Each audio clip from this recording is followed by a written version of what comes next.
Habang papalapit ang Pasko, nagbigay ng paalala ang Philippine National Police sa publiko na magdoble ingat sa mga pamilihan, mall, terminal at iba pang lugar na dinadagsa ng tao ngayong holiday season. Pinayuhan ni Acting Chief PNP, Police Lieutenant General Jose Melencio Nartates Jr. ang publiko na iwasan ang pagdadala ng malaking halaga ng pera. Gumamit ng digital payments, panatiling nasa harapan ng bag at iwasang i-display ang mga mamahaling gamit. Paalala rin ang tamang paggamit ng Christmas lights upang maiwasan ang sunog.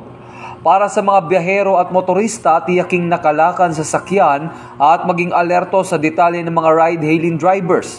Sa Christmas parties, huwag magtiwala sa inumin mula sa hindi kilalang tao at uminom ng responsable. Binigyan din naman ni PNP spokesperson, Police Brigadier General Randolph Tuanyo, na epektibo lamang ang kampanya kontra krimen kung may kooperasyon mula sa komunidad. Tiniyak ng PNP ang mas pinalakas na police visibility sa mga commercial centers, transport hubs, simbahan at iba pang matataong lugar upang masiguro ang kaligtasan ng publiko ngayong holiday season. Ito ang bagong PNP para sa bagong Pilipinas, serbisyong mabilis, tapat at nararamdaman.